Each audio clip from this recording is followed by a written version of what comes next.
Hello everyone, it's Mr. Barbier, back for part 2 of our algebra review.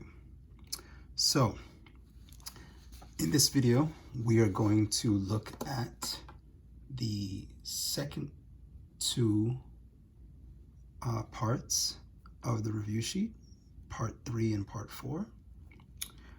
Part 3 deals with solving linear equations.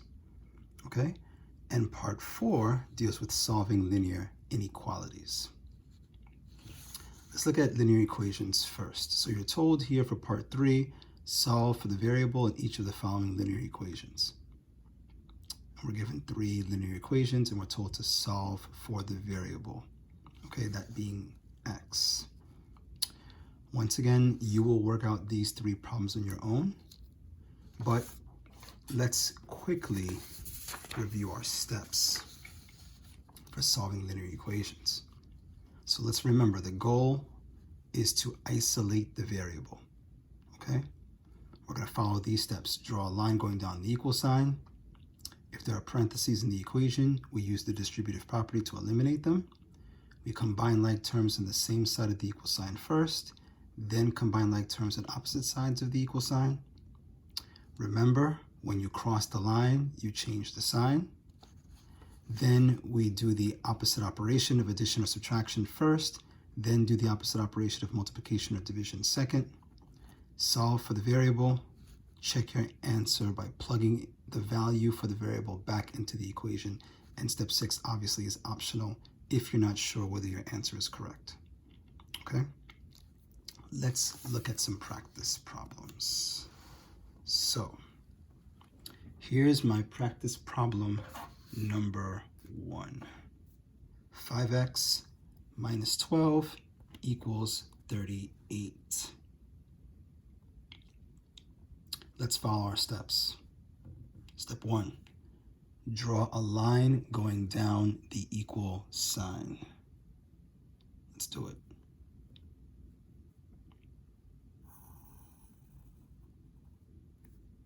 Okay, the line's very important. It divides my equation into 2 sides, and it helps me to visually see that my equation is balanced at all times. Okay? Do I have any like terms on the same side? Well, here I have a variable term and a constant, can't combine those. And this is a constant standing alone on this side. So we can ignore the first part of step 3. Okay? Also, there's no parentheses for me to eliminate using distributive property, so I can eliminate that step as well. So I do see, however, negative 12 is a constant and positive 38 is also a constant. I can combine them, but they're on opposite sides. So I must remember, when I cross the line, I change the sign. The negative 12, I cross the line, becomes a positive 12. Okay, but what I do to one side, I must do to the other side. So I'm also going to put here positive 12. Okay, let me draw my line all the way across. These two 12s are eliminated. Okay, they cancel each other out, as we say in math. The top 12 is negative, the bottom 12 is positive. If I owe $12 and I have $12, I'm left with nothing. I take the 5x and I bring it down, but close to the line, which represents where the equal sign is going to go. So drop that equal sign straight down. And now I use money and debt to combine these two constant terms. I have 38. I also have 12. So since I have and I have, I'm adding to see how much I have in total. Let's add the ones column first. 8 plus 2 is 10. 0, carry the 1.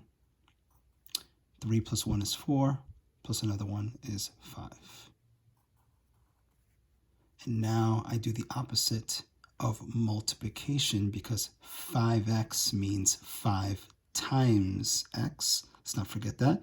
When you see a coefficient and a variable touching each other, that's a variable term, yes, but it also represents the operation multiplication.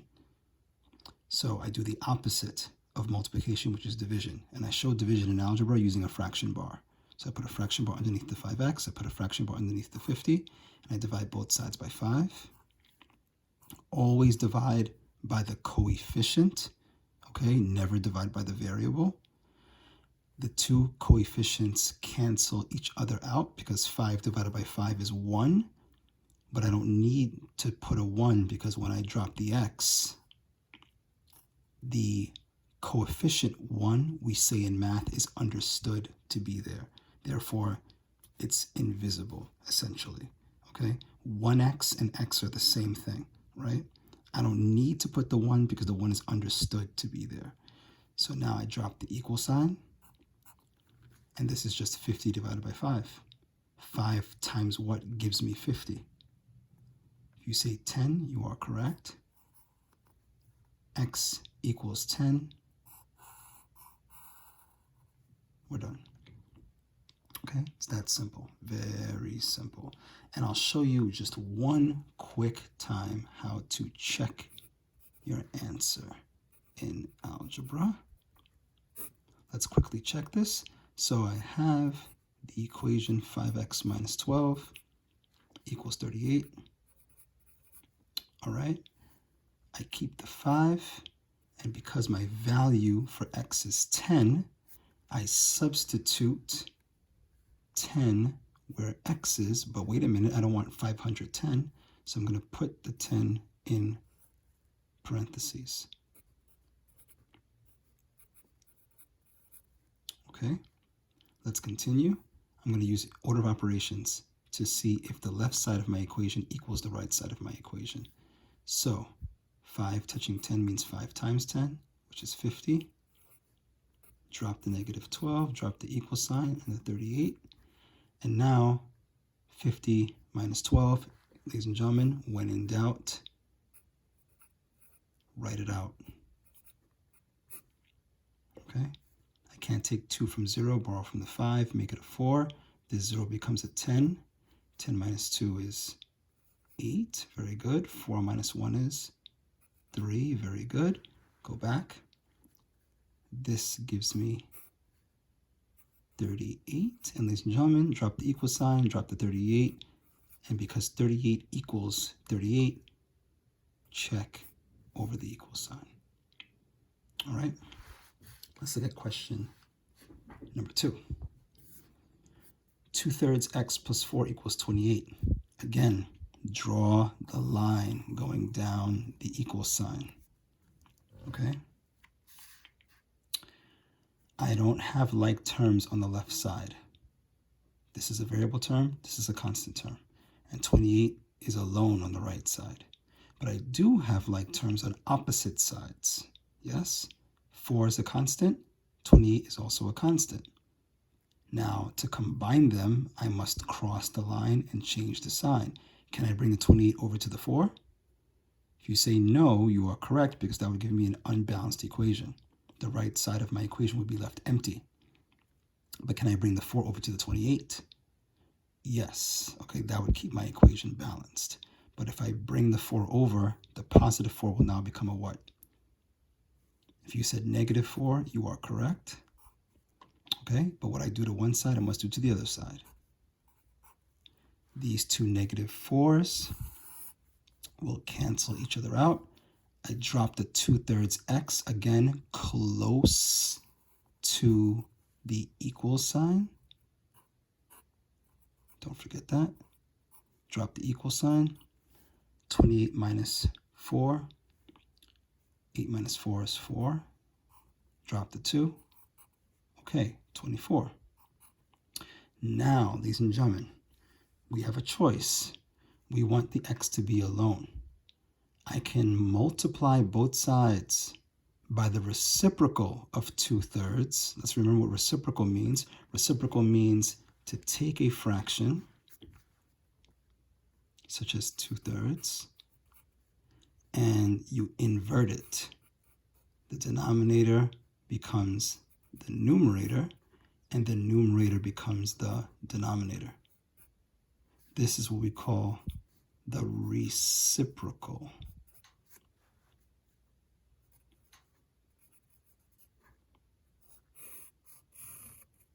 Now, if I multiply both sides of the equation by the reciprocal, x would be left alone, okay? That is definitely an option. As a matter of fact, you know what? Let's do it. So let's multiply the left side by 3 over 2. Keep the 2/3 x the same. Let's multiply the right side also by 3 over 2. Now some of you are saying, Mr. Barbier, wait a minute, why are you using a dot instead of a multiplication x? Because if I use the multiplication x, it may be confused for the variable x. So we're using the multiplication dot instead, okay? Now, what do I do now? Well, I can always multiply straight across. And ladies and gentlemen, 3 times 2, you know, is 6. 2 times 3 is also 6. And guess what? 6 over 6 equals 1, right? But let's do this faster. 3 on top, 3 on the bottom. I can cross cancel. 2 on the bottom, 2 on top. Again, I can cross cancel. 2 divides into itself once, 2 divides into itself once. 3 divides into itself once, 3 divides into itself once. So basically this becomes 1 over 1 times 1 over 1. 1 over 1 is 1 times 1 over 1, which is also 1. 1 times 1 is 1, which leaves me with just the x alone. Okay, drop the equal sign. How do I multiply a whole number and a fraction again?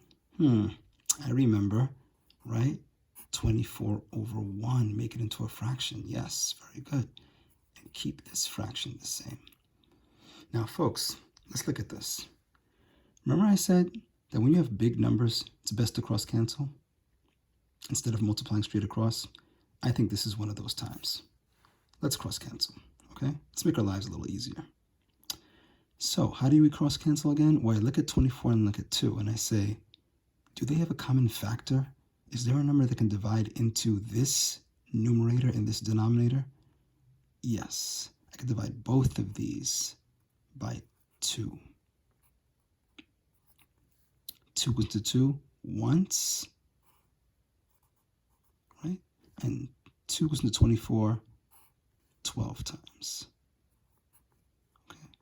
We cannot cross cancel 1 and 3 because if the only common factor they share is 1, and 1 divides into any number and leaves that number the same. So let's write 12 over 1 times 3 over 1. Keep the x, keep the equal sign. And now I can multiply straight across. 12 times 3, again, when in doubt, ladies and gentlemen, work it out. 3 times 2 is 6. 3 times 1 is 3, 36. Let's go back. 12 times 3 is 36. That goes on top. 1 times 1 is 1. That goes in the bottom. And any number over 1 is equal to a whole number. Specifically, the numerator becomes the whole number. My answer is 36. Very simple, ladies and gentlemen. Very simple. So now you should have no problem at all with the part 3 of the worksheet. Yes, you should be able to do this problem and this problem and this problem just fine. Okay, let's look at part 4 now. Part 4 says, solve for the variable in each of the following linear inequalities. Inequality, let's remember, and graph the solution set. Okay, so an inequality, let's remember, uses a symbol like this, right? Either less than or greater than or less than or equal to, or greater than or equal to. As a matter of fact, let's look at the steps. Here we go. We draw a line going down the inequality symbol, just like as if we're solving linear equations. Okay? Here are the symbols: less than, greater than, less than or equal to, greater than or equal to. Then we follow the same steps for solving linear equations and solve for the variable. And this last note is very important.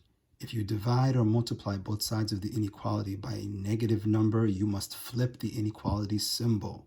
Very important. But only if we divide or multiply both sides of the inequality by a negative number. That's the key. If you're not dividing or multiplying both sides by a negative, you do not flip the inequality symbol. Let's look at some practice problems. So this problem is negative 4x minus 6 is greater than, when the mouth is open to the left side, that's greater than 30. Let's draw our line. Okay. And let's follow the same steps we followed with the first two practice problems. So I see a constant term on the left, negative 6. I see a constant term on the right, 30. I see no other like terms on the left-hand side. So I want to combine negative 6 and 30. I will cross the line and change the sign and make the 6 a positive. What I do to one side, I must do to the other.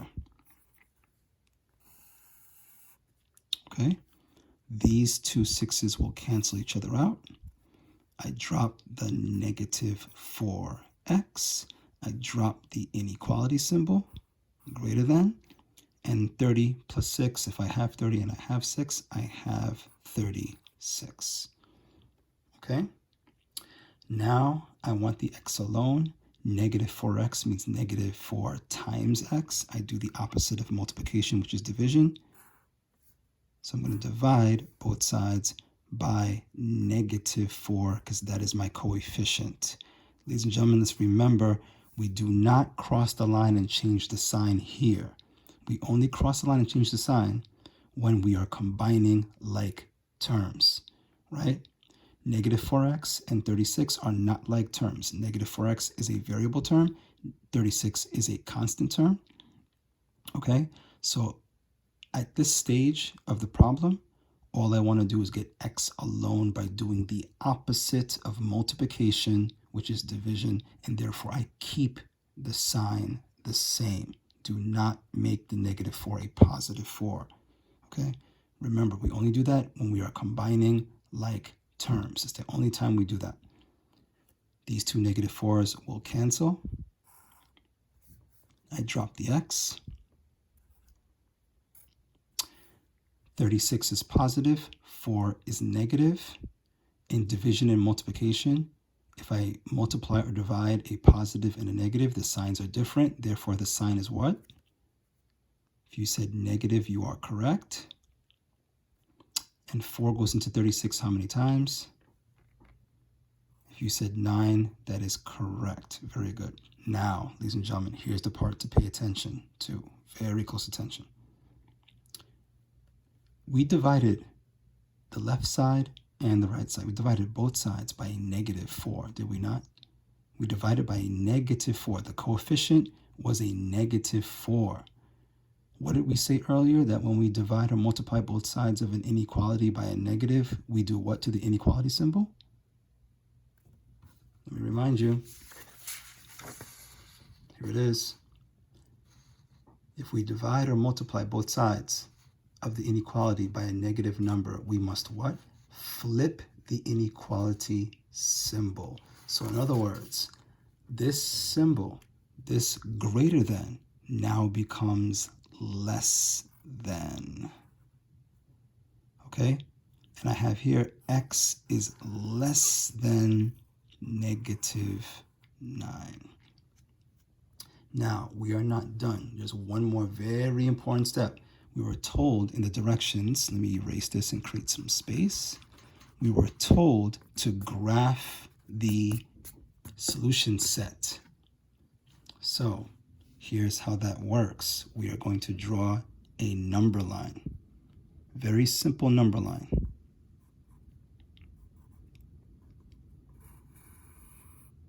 Okay, there's my number line. And now I'm going to put one little tick mark right here and put -9. Now, let's remember something very important. That if I have a less than symbol or a greater than symbol, my circle is open. Yes, open circle, like this.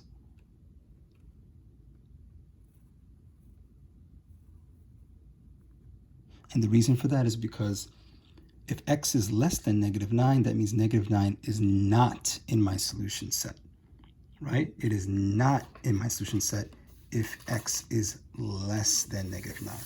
Let's take a look at our notes really quickly. So, when we are graphing the solution set, we must remember that we have an open circle whenever it is just less than or greater than.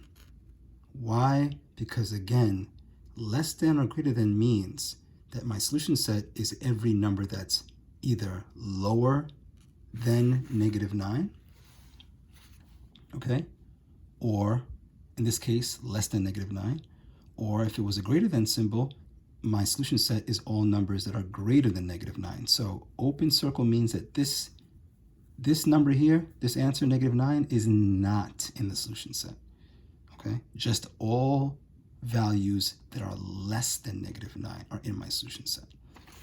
And one more thing too, going back to this, less than, arrow to the left, okay?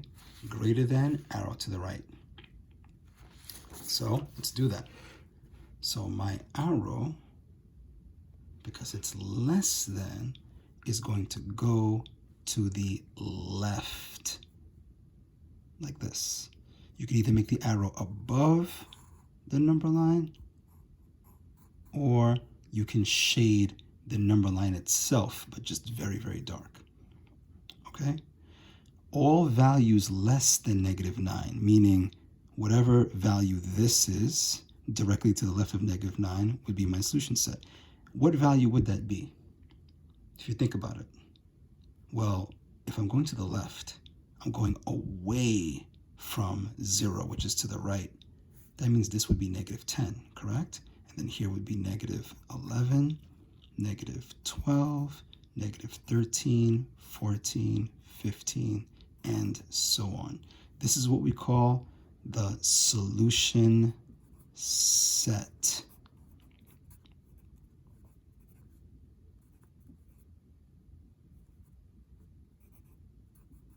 Okay? Everything below that arrow is my solution set, which makes linear inequalities different than linear equations. In a linear equation, your solution is only one value, one number. In an inequality, the solution is a set of numbers, not just one number. Very important distinction from linear equations. Okay? So this is my solution set, which means that x is less than -9, which means -10 would be my solution set, right? -11, -12, -13, -14. All these numbers are solutions for x, but not -9 itself, because it's only less than. Now, if it was less than or equal to, such as this symbol here, then the -9 would be in my solution, because this circle would be filled in. It would be shaded in. Okay, let's do number 4. The question is, 1/3 x plus 8 is less than or equal to -2. Is -8 a solution? Let's see. Let's draw my line. Okay, and let's combine like terms. I see positive 8 here, I see negative 2 here. They are both constants, we can combine them. So I'm going to cross the line and change the sign, negative 8. What I do here, I must do here. Yes? Let me draw my line all the way across. These two 8s, because they're opposite signs, will cancel, right? If I have 8 and I owe 8, I'm left with nothing. I drop the 1/3 x.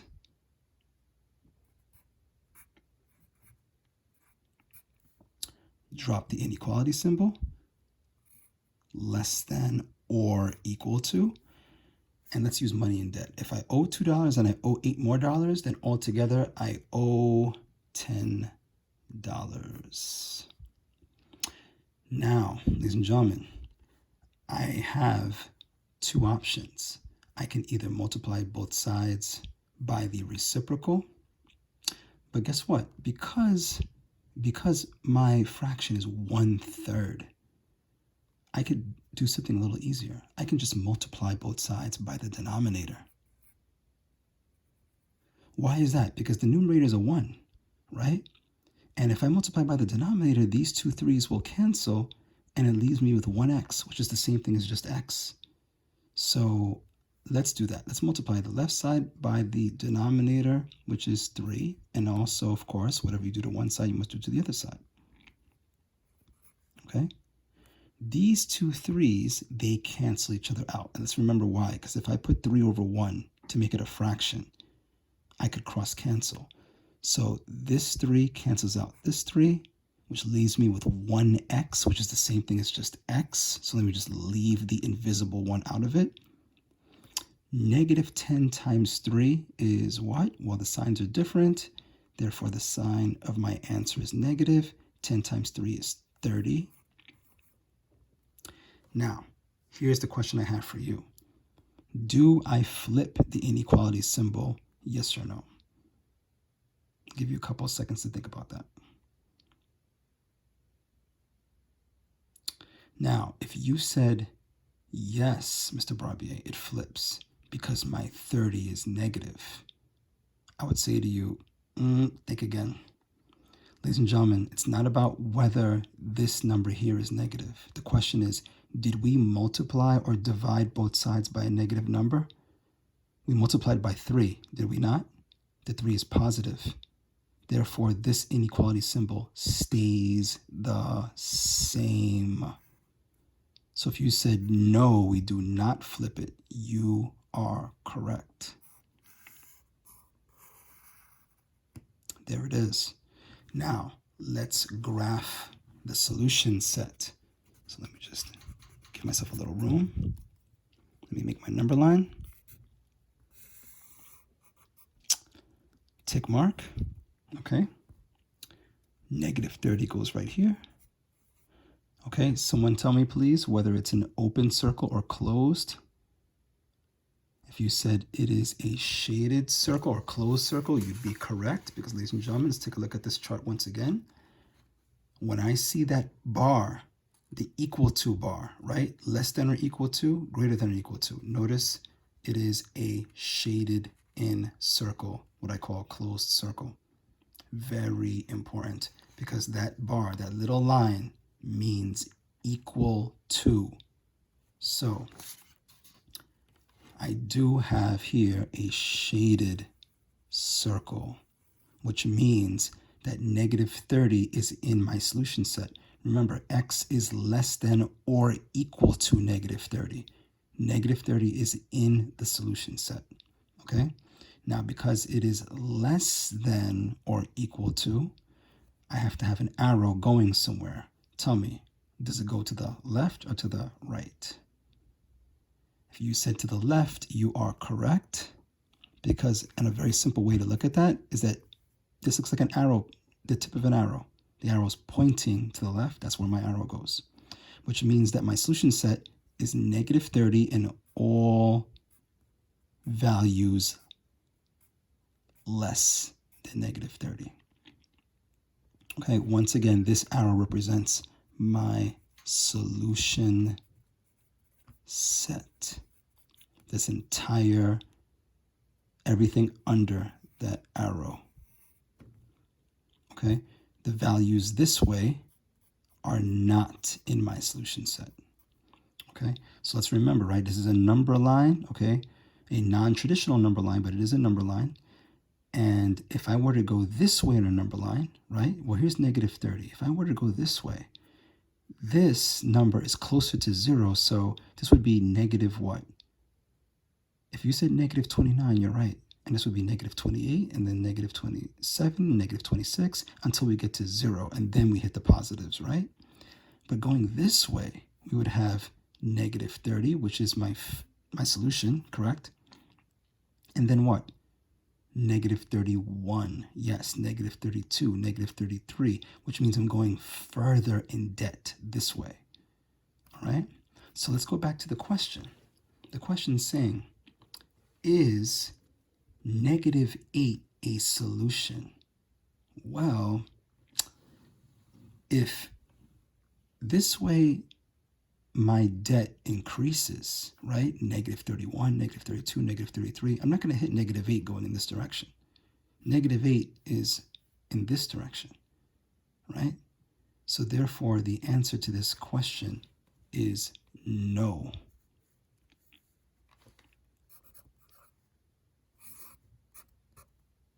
Okay? Negative 8 is not a solution. So ladies and gentlemen, there it is. I hope that this video was helpful. And now when you do the questions on this algebra review sheet, you should be just fine, okay? Please be ready, because once you complete this algebra review sheet,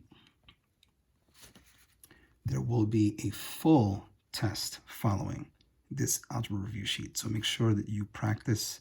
Make sure that you do your work. Make sure that you send this worksheet to me so that I can check your work, all right? And then you'll be ready for the actual test. So there it is, ladies and gentlemen. Practice, practice, practice. Don't forget. Take care.